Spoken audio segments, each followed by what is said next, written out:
আসসালামু আলাইকুম। আমি কিয়া রহমান। আমার কুকিং চ্যানেল থেকে আপনাদের সাথে আবারও একটা ব্লগ শেয়ার করছি। আশা করছি আপনাদের কাছে অনেক ভালো লাগবে। সকালটা শুরু মানেই হচ্ছে সবুজ আর সবুজ। সকাল হলেই আসলে সবুজের মেলা। ঘুম থেকে উঠেই যখন আমি আমার এই ছোট্ট বাগানটা দেখি তখন আসলে আমার মনটা খুশিতে ভরে যায়। অনেক বেশি ভালো লাগে বাগান থেকে যখন আমি টাটকা টাটকা ফ্রেশ সবজি উঠাই। যদিও আসলে এই বছর খুব একটা ভালো সবজি হয় নাই, তারপর আলহামদুলিল্লাহ যাই হয়েছে আমার কাছে তো খুবই ভালো লাগে সকালে ঘুম থেকে উঠে এগুলো দেখলে।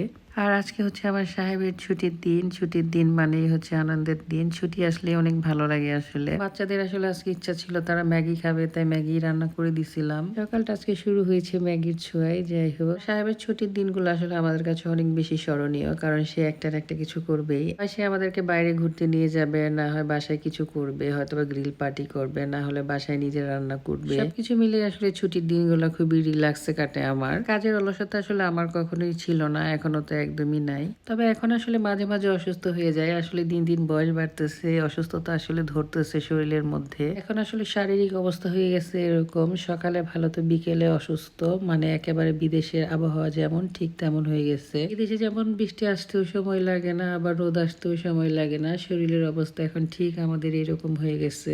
তবে জীবনের প্রতিটা সময় আসলে সুন্দর, এক এক বয়সে এক একটা জিনিস আসলে সুন্দর। এই যে এখানে বাগান থেকে ফ্রেশ শাক নিয়ে আসলাম, এটা হচ্ছে রান্না করব চিংড়ি মাছ দিয়ে। কচু শাক কিন্তু আমার আসলে খুবই পছন্দের একটা খাবার, আর এটা হচ্ছে চিংড়ি দিয়ে রান্না করলে আমার অনেক বেশি ভালো লাগে। রাতে রান্না বান্না শেষ করলাম, তারপরে এই তো সাহেবের সাথে বের হয়ে গেছি আমরা রাতের বেলা ঘোরাঘুরি করার জন্য। বড় মাসের পর থেকে আসলে ছোট মেয়েটা একটু বেশি অসুস্থ হয়ে যাইতেছে, কারণ ওর কিছুদিন পর পরই ঠান্ডা লেগে যাইতেছে। যেহেতু সে প্রচুর পরিমাণে আসলে ঘামে, দেখা গেছে এই ঘামের কারণেই তার ঠান্ডা লেগে যায়, আর এই ঘামের কারণে তার চুলগুলো আসলে কেটে দিচ্ছে। এখন কিন্তু প্রায় 11টার উপরে বাজে, তারপরে দেখা যাইতেছে প্রচুর পরিমাণে মানুষ। তাছাড়া আজকে আসলে সেন্টারের মধ্যে একটা ফ্যাশন শো প্রতিযোগিতা চলতেছিল। মোটামুটি সব দোকানপাটি আসলে আজকে খোলা ছিল। সাপ্তাহিক আসলে ছুটির দিন, তার মধ্যে যদি এত সুন্দর একটা আয়োজন করা হয় তাহলে তো আসলে দিনটা আরো বেশি জমে যায়। আমরা কিছুক্ষণ আসলে দাঁড়িয়ে দাঁড়িয়ে ফ্যাশন শো গুলা দেখতেছিলাম। কিন্তু আমার ভিডিওতে আসলে মহিলাদের আমি একদমই কম দেখাই, এর জন্য খুব একটা ভিডিও এখানে দিলাম না আমি। তো এখানে কিন্তু শুধু মেয়েরাই আসলে ফ্যাশন শোতে অংশগ্রহণ করে নাই, সাথে কিন্তু ছেলেরাও ছিল। যাই হোক, কিছুক্ষণ দাঁড়িয়ে দাঁড়িয়ে দেখলাম। আর এদিকে হচ্ছে আমার বুড়ির পায়ে ব্যথা হয়ে গেছে, সে এখন বাসায় যাওয়ার জন্য আর কি বায়না করতেছিল। তারপরে এই তো বাসার দিকে আমরা আস্তে আস্তে রওনা হয়ে গেলাম। আর আপনাদের ভাইয়া তো অনেকগুলা খাবার নিয়ে আসছিল আমাদের জন্য কিনে।